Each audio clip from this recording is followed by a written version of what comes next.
everyone's history is different. So is how they choose to deal with it. I'm dealing with mine head on. It's probably not the best way, but I'm angry.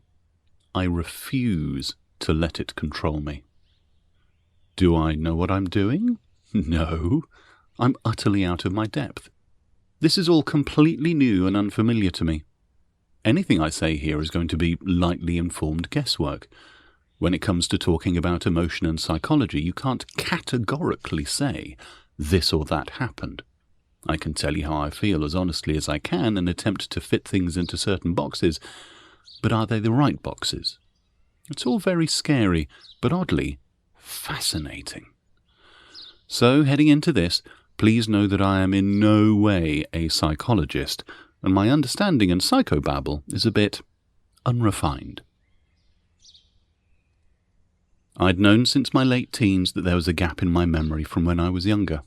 I'd been trying to self-help while waiting for my referral to go through, so, it being 2026, I asked Google, what is it called when trauma from your childhood blocks the memories? I was told, dissociative amnesia. The brain actively walls off the traumatic memory so the child can continue to function in daily life. They might have blank years or missing chunks of time.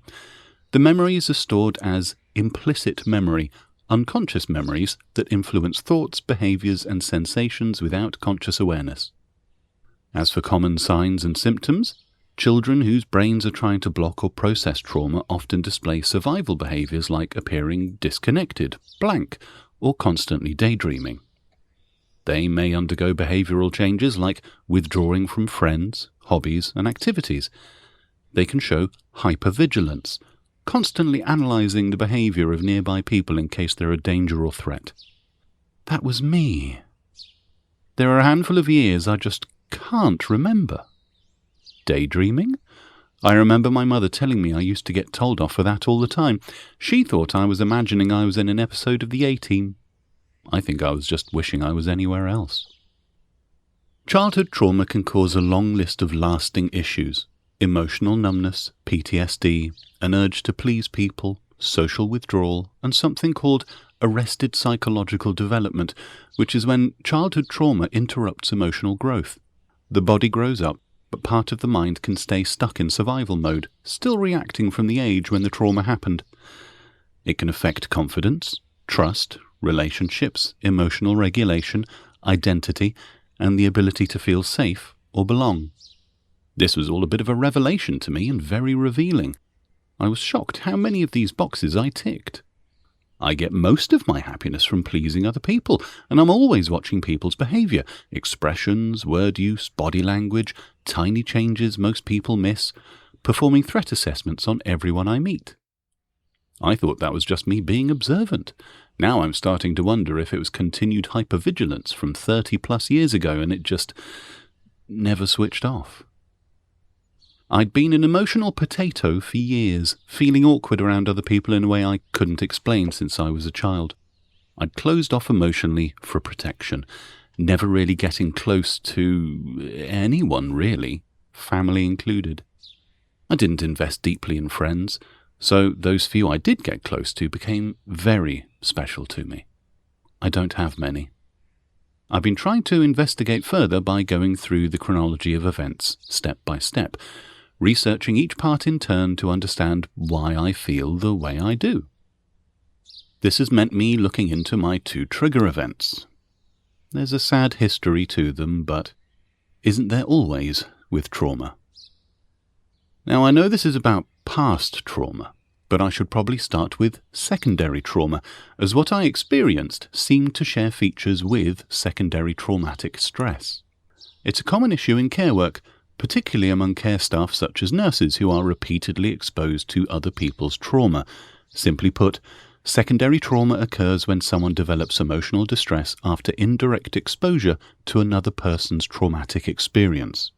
When you're exposed to it, there can be changes in how your nervous system responds. For one, it can make you care for whoever you saw it in through empathy. It's a primal social instinct designed to help bind communities together. There's very little you can do to stop it.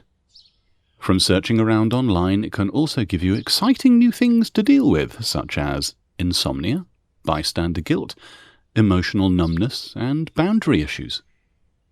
Most importantly, exposure to secondary trauma significantly increases risk of re-traumatization and secondary traumatic stress in someone who's already suffered trauma. A trigger can be anything: a particular smell, a sight, a sound or song, a feeling, or just a situation you find yourself in. My first trigger would have looked fairly minor from the outside, just a small pause in an ordinary conversation.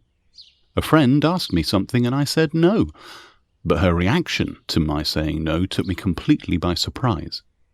Her expression changed to what I now refer to as the look, because it made it easier to describe. I can't diagnose or know exactly what I saw, but it seemed to be a combination of fear, shame, humiliation, pain, desolate loneliness, and self-loathing all at once. It was only there for a moment. Only I saw it. And it was terrifying. It was something I can never unsee. It was as if my answer was completely unexpected and had hit something sensitive and raw. That's all the first trigger was, a look, but one that I physically felt. It wasn't just seeing it that was a shock. I somehow recognized that combination as something I'd felt myself all at once. I just couldn't remember when or why. I remember my heart rocked with a heavy thump. I felt panic, shame, and a sickening twist in my stomach. It wasn't a full flashback, but it was a strong enough reaction to pull through an otherwise inaccessible emotional state connected to my childhood. Something stored through implicit memory, while, thankfully, the actual memory remained hidden by dissociative amnesia. Much later, a search of that list of emotions I recognized repeatedly pointed towards trauma-related distress. It was one of those life-changing moments you don't see coming. Before I get to what happened next, we should take a look at something called emotional leakage. It's exactly what it sounds like: the unconscious display of hidden or suppressed feelings. It happens when the body continues processing feelings that the conscious mind attempts to suppress. Even when we consciously try to hide emotions, traces can appear in body language, vocal tone, posture, movement, muscle tension. It can show on your face, and quite often when it does, it can look a lot like fear. You may leak anxiety, grief or stress, and a trusted friend is more likely to see it because a friend is a safe place. You can let your guard down with a friend and reveal more of yourself. The problem is you don't know when it's happening. She couldn't have known she'd been doing it, or what it unlocked in me. I don't blame her for that in the slightest. I don't blame her for anything that happened. It seemed I had seen the emotional aftermath of something I didn't understand, and that it had spoken directly to something with a similar signature behind a door in my mind, one that had been unlocked and opened a crack. It didn't just leak out pain, it leaked out the frozen, undeveloped emotional architecture of my childhood. It wasn't only processing an emotional memory, I didn't realize it, but the effects of the look slowly began to awaken a more developed and adult emotional state in me, one I'd been missing out on for decades. What was happening at this stage felt like a kind of developmental or emotional catch-up, as though feelings and emotional capabilities I hadn't previously been able to access were arriving all in a rush. I cried in films that previously didn't affect me, understood and felt the meaning behind song lyrics properly, that sort of thing. I knew I was changing emotionally, but I had no idea why. There was a lot of crying. After that, I started blundering through post-traumatic growth. It was a very confusing time. For example, while I was going through my emotional catch-up, I had a dream in which my friend and I were lying next to each other, and I turned to her and said, "I have feelings for you." There wasn't much more to it than that. Dreams can be the brain processing and working through complex feelings, unresolved conflicts and experiences. They can be the subconscious giving shape to feelings that don't yet have words. They're not a map to follow, They're your brain working stuff out in the background, that's all. The following morning, I told her I'd had a dream about us. She raised an eyebrow and asked what we were doing in it. I'm a forthright kind of guy with a limited brain-to-mouth filter, so like an absolute muppet, I relayed it to her, ending by saying, "So I guess I have feelings for you." Unsurprisingly, she was shocked. I didn't know what the feelings were, so she couldn't either. But of course, telling a woman, "I have feelings for you," would normally indicate romantic interest. And the obvious assumption would be that they related back to what she'd asked months before. But they were just feelings, unidentified, nameless, formless, swirling things. It was a perfect storm. I was blundering through a chaotic emotional awakening and spoke before I understood my own feelings. They weren't about possessing someone or building a romantic relationship, but all she had were the words, "I have feelings for you," and those words would normally mean exactly that. She couldn't know they were connected to something buried in my own past and to something I'd seen in her. From her reaction, it looked a lot like my words had collided with whatever she was already trying to manage emotionally, and it scared her. I asked if we could talk about it because I was confused by her reaction to my answer and wanted to understand what was happening to me. But she felt uncomfortable and said no, so I respected that and left it alone. We never mentioned it again, and never had the conversation that might have untangled the misunderstanding. It's one of the saddest moments of my life, because telling her about a dream I didn't understand ultimately cost me a special friendship that really mattered to me. My chaotic feelings slowly resolved into compassion, empathy, concern, loyalty, and a strong urge to care, alongside shame and grief that I hadn't been there for my friend when whatever had caused such pain had happened. They grew from our existing friendship and were intensified by concern, emotional empathy, secondary trauma effects, and the emotional changes taking place within me. It wasn't romantic love, but it was love. Love for a best friend I cared deeply about, who had released a whole emotional part of me I didn't even know existed, and who had seemed to be in pain. It's hard to explain. When someone says love, it immediately conjures the idea of romance and passion. But it was sadness and protection, gratitude and debt. I don't think I'll ever be able to explain it properly. We relaxed back into our friendship, and all was good for close to a year, but after a small ordinary moment that should have been harmless, everything got worse. The next time I saw her, she was leaking again, and it didn't stop. It was minor at first, nervously looking away or a bit sheepish, but it slowly grew more extreme until, after 8 months, the same look from when I said no came back. This time, instead of being a flash, it was constant, like a sort of sustained emotional leakage. The effects were far more intense than those from regular secondary trauma. This went on for another 3 months. I had never felt this much stress. Perhaps the friendship began to feel too emotionally complicated or too close, so she gradually backed away from it. Whatever she was actually thinking or feeling remained a mystery. Perhaps walking away felt safer than talking about it. This is all from my perception. For me to try and understand the triggers, I needed to understand the emotional changes they caused in between. I haven't seen her for years, so I guess I'll never know what my friend thought or went through for sure, but my brain had reached its own conclusion. I snapped under the strain. I sent a message I shouldn't have.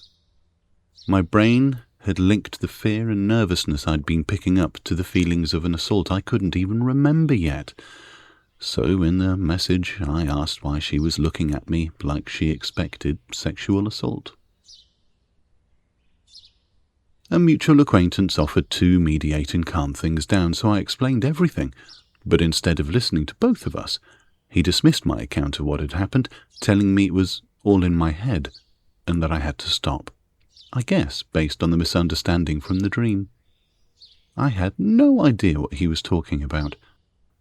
I wept uncontrollably into my hands as I suddenly realized that she might have seen everything completely differently, and that somehow either romantic feelings or some other inappropriate intention had been attributed to me.